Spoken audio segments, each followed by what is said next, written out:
Hyundai Talks. My name is Camille, sales consultant here in Hyundai Alabang at may mga kasama ko sila si... My name is Tom, sales consultant here dito sa Hyundai Alabang. And I'm Justin. And Marisa. At yun, guys, ngayon ang pag-uusapan natin is ang aming all-new Hyundai Stargazer 2025. So, yan. So, guys, bakit nga ba si Stargazer? Sino si Stargazer? Yun yung question natin. Stargazer para sa akin, unang impression ko talaga as in spaceship. Oh, Kasi yung design niya, futuristic. yeah, Yeah. futuristic. Tapos yung kanyang DRL, no? Aha. Talaga nag-represent parang rocket siya. Ah, Ganun. Yun ang para sa akin. yeah. And dito naman, si Stargazer, mostly probably ito si Stargazer X. Nakikita natin yung napaka-masculine look niya. Lalo yung sa grills. Yeah. Oo, no? Combination. Kasi ang forma nung style nga, no? Pag titignan mo siya sa harap, so, bonus na lang yung may DRL tayo dyan, pero yung sa harap, ang ganda. Plus yung roof rails natin na nag-adala ng talagang parang masculine looks na, alam mo yun, parang dala mo to is ang pogi mo sa daan. Yan. So, ikaw Ma'am Marisa, ano mo sasabi mo kay Stargazer X? For me, si Stargazer, kasi yung mga client kasi unang tanong magkano to, ha? So, for me, it's value for money. Yan. Yun yung kinagandahan, no? So, yan. Aha. Entry level natin Mhm. is nasa 160. Affordable siya. Yeah, affordable si Stargazer. So, actually, si Stargazer, no, mayroon tayong 5 variant for the Stargazer. So, meron tayong Stargazer GLS. GL. entry level. And then, Stargazer. Siyempre, yung ating top of the line. Mm. Ayan. So, ayun. Bali, si Stargazer, kung hindi nyo naiitanong, number 1 siya sa Top Gear Philippines. So, yun yung kinagandahan sa kanya. Diba? Diba, Resto? Yes. Kasi unang-una, sa design, kaya na sinabi ko, futuristic siya. Mhm. Tapos, yung look, sobrang compared sa other brands, napakaluwag. As in. As sales agent, nakabenta ka na ba ng Stargazer? Mostly lahat. Mag-share ka naman ng mga comment at feedback na flying. Ayan, mostly talaga lahat ng benta ko is Stargazer. Dahil nga sa presyo na talagang parang halos budget meal pero yung itsura niya hindi siya akma dun sa ano. Budget meal, parang Jollibee.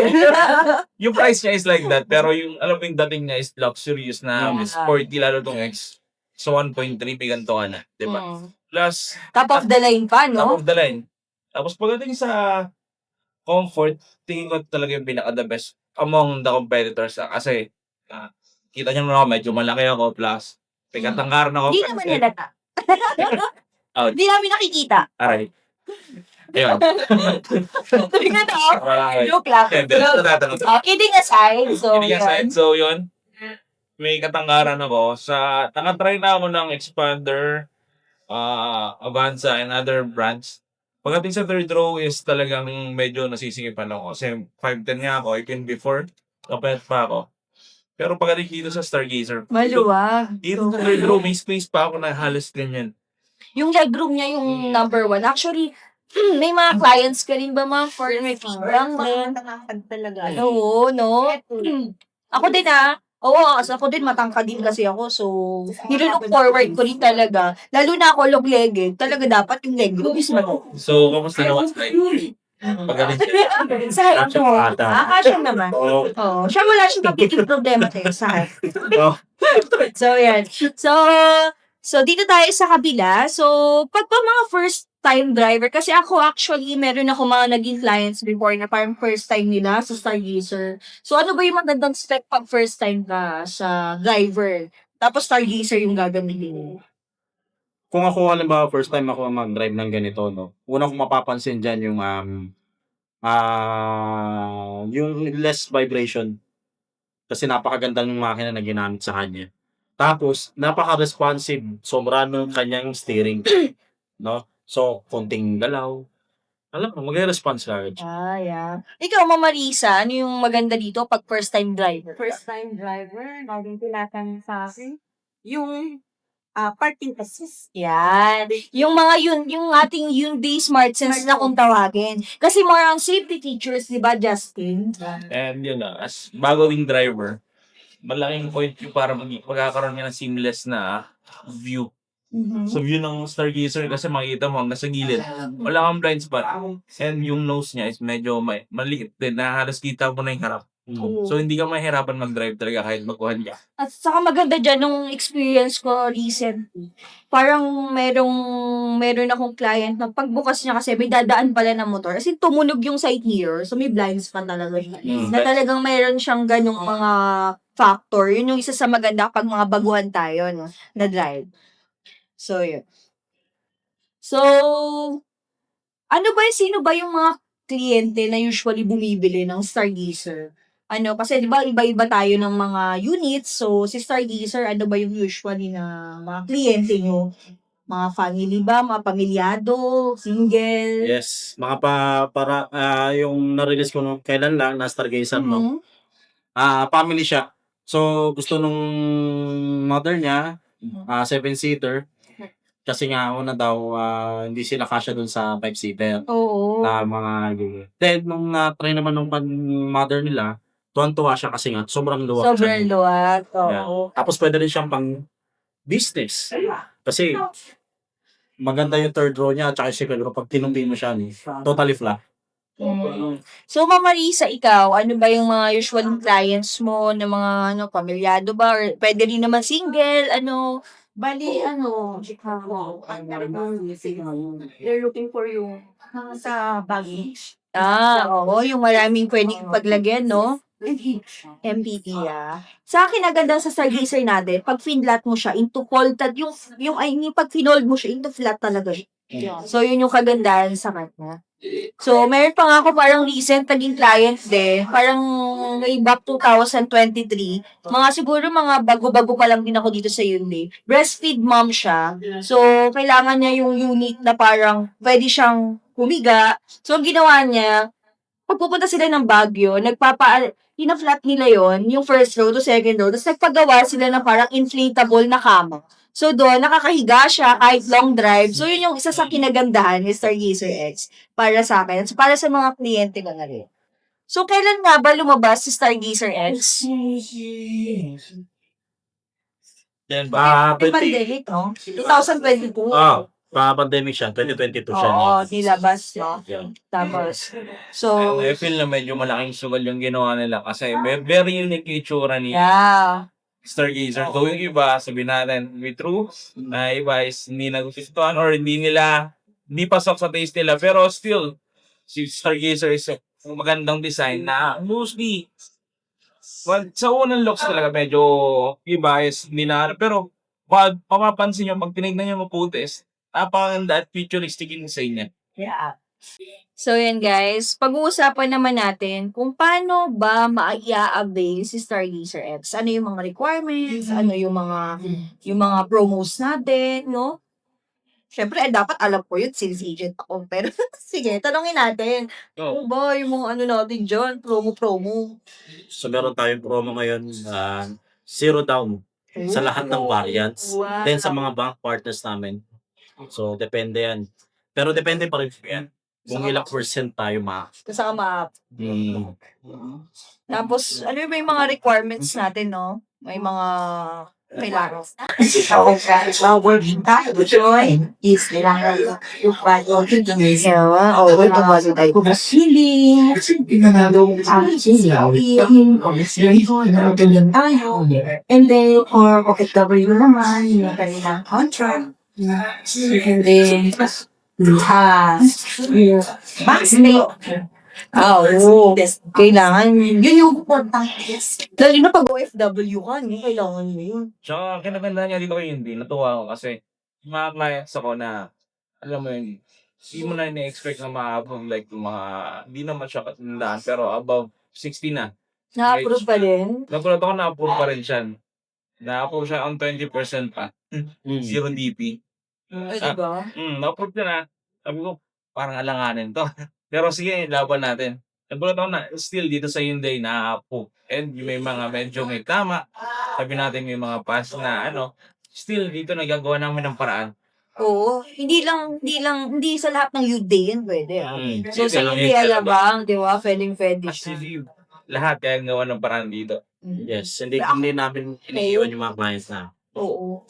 Sana ulit iniiwan, no? Ay, masakit. No, masakit pa iwan eh, no? Pero parang meron din ako naging kliyente, no? Parang nag-walk-in siya dito. Parang 3 minutes lang na pag-uusap namin. Siguro mga 3 to 5 na OA naman ng 3 minutes. High lang yun, di ba? Mga 3 to 5 minutes siguro. Basta pumunta kasi siya dito, buying na talaga siya. So, bibili ako ng Stargazer, kailangan ko ng kailangan mo ng requirements, kompleto ako. Tapos, nilapit ko lang siya kay BDO, tapos, ID lang, tapos, approve na siya parang mga 10 to 15 minutes. Tinawagan lang. Ginawa natin Ganun sa siya akin. kabilis. Sa akin, wala So, yun yung pinagandaan 30 minutes dito. tapos pa rin. Pinaprove ka agad namin ng test drive. After test drive, approve na. Approve na agad. Tapos, after 2 days, release. Oh, yun. Ganun Napakabilis. kabilis. Yun yung sinasabi na fast transaction. Kasi fast nga, hindi dapat mabilis. Mag-slow transaction, di ba? Ay, Months yun. Wow, financing yun. 3 days na release namin. Oo, di ba? Diba? Ang Yung bilis bilis. dito Oo. na parang even iba minsan may tama pa nga. Sabihin natin na straight na may mga pass na mga loans na hindi natapos. Pero still dito na-approve sila. Ano kay Stargazer? Saka kahit naman cash sa atin, actually sa ibang dealer kasi, namimili sila ng pag-financing lang, yun yung priority. Dito sa atin, cash, bank PO, company PO, or any transaction, go tayo. Like cash, Go for the discriminate. best, di ba? Really-discriminate kayo sa iba pag cash. Oo, di ba? Kasi hindi nabigyan kita sa student discount. Oo, yun. Sa So, yun ang iba, sa ibang pinagandahan. dealer din, kapag nakita ng mga boss nila na sablay nila pero di pa nila nilalakad, nire-reject na agad nila yung mga case. Kahit Oo. hindi naman dapat. Dito Kahit tinatrabaho ako talaga. natakot ng mag-ahap. Dito tinatrabaho talaga natin, no? Talagang Dito kaya ang gising ako ng hanggang alas 4 ng madaling hapon. sumasagot ka ng mga Sumasagot inquiry. ako. Oo. Kasi, sir, hindi po kami na-approve sa gantong dealership. Baka pwede kami dyan. Tapos hanggang sa magulat sila. Paano mo kami napa-approve dyan? Yun yung maganda dun eh. Minsan, bakit dun hindi nila kaya? Bakit dito kaya? Gusto ko marinig yung parang mga tunay na kwento ni Stargazer. Yung kunwari, based on your experience sa kliyente mo, ano kaya yung mayroon ka bang kwento dyan ng client mo na, wag naman yung mga horror na. Mga tayo dito. So, may mga kwento-kwento ka ba dyan tungkol si Stargazer? Kaya yung Stargazer na punta sa Beringan, no? Oo, no? Mm. May mga kwento ba naman? Ay, actually, may napanood ako recent yung parang sinugod niya sa baha. Talagang Ayaw ko. puno, no? Ganun ang mga Stargazer. Grabe, no? Yung sinugod sa baha. Na-base mga Stargazer, pero yung ilaw niya, Oo. may ilaw Ilaw ka, pa. so means na napaka-security Stargazer kasi. Pero andar ba yun? O nakandar sa kandar Yun, may tao sa loob yun. Di So, ba? ibig sabihin, kahit nasa baha na siya, nakalubog na yung buong body, pero yung ECU niya hindi pa rin napapasok ng tubig. Ganun ka-secured yung sasakyan na Stargazer na even yung tight seal talaga siya na hindi siya basta-basta papasok ng tubig. Kasi nakikita niyo sa Facebook, siguro may lalabas ng editor natin. Ito siguro yun. Yan. Ayun yung picture. Makikita niya na nakalubog na siya pero still gumagana pa yung electronics niya. Means hindi nababasa yung battery, hindi nag-short yung battery, hindi nagkakaroon ng short sa ECU. So means after nung baha, is malaki yung chance na mapapaandar siya kagad kahit nalubog siya. Pero, hindi siya advisable. Siyempre, ilusong. Siyempre. Siyempre, hindi natin yun ina-advise sa kliyente na ilusong. Siyempre, ano pa rin yan? For safety pa rin ng iyong sasakyan. Di ba? Yes. Resto? Ataka South sa Laguna, San Pedro. Yun, we're inviting you to go at our mall exhibit sa Robinson South Galleria Yan, magkakaroon din at tayo. September 2nd week, right? Second week? First Yun. week. And also, located pala kami dito sa may baka hindi lang namin nabanggit kanina. Dito kami sa may Commerce Avenue, Phil and Best. Beside lang kami ng Petron, harap kami ng Total. So, mabilis lang naman po kami makikita. Pwede po kayong mag-waste. Tapos, mabilis lang naman. Yun di alabang lang search. Yes, pwede po Tapos, tayo mag-test drive, guys. At pwede na rin tayong, kung interesado na kayo mag-apply, may mga bago programs tayo, pwede natin pag-usapan dito yeah. sa aming show. Okay, so to avail the 6-digit discount for cash or PO, tandaan na hashtag, yun din, baka naman. Yun din, baka naman. Share this video and hashtag, yun din, baka naman. So, mail the 6-digit discount para sa Catch and Bang PO. At saka, marami pa tayo, after nito, marami pa tayong mga pag-uusapan. Yung mga susunod na mga videos, marami pa tayong mga units, may Stargazer, may Staria, may mga full EV, may mga hybrids. So, yun ang kinagandahan dito sa Hyundai. So, lahat ikukwento namin, iba-iba nga lang ng mga ahente. So, iba-ibang experience yung mga maririnig nyo. Syempre, so dito na kami nagtatapos. Again, my name is Camille Velostrino. You can contact me at 0991-883-0822. Visit my page also, Velostrino Camille. Ay, Hyundai Velostrino Camille. Yan. So, guys, maraming salamat. Ako nga pala ulit si Tom, 0991-121-6415. At ang aking Facebook page ay Hyundai Alabang Best Deals and Offers. Yan. And guys, I'm Melissa Villarado. You can call or text me sa 0961-521-487 or you can visit my page, Hyundai Binders. And I'm Justin. You can contact me at 0993-803-2406 or visit my page, Hyundai Alabang PH. So yun, salamat sa pagkulitan sa amin ngayong araw dito sa Hyundai Talks. Hyundai Talk. And See you next time. Bye!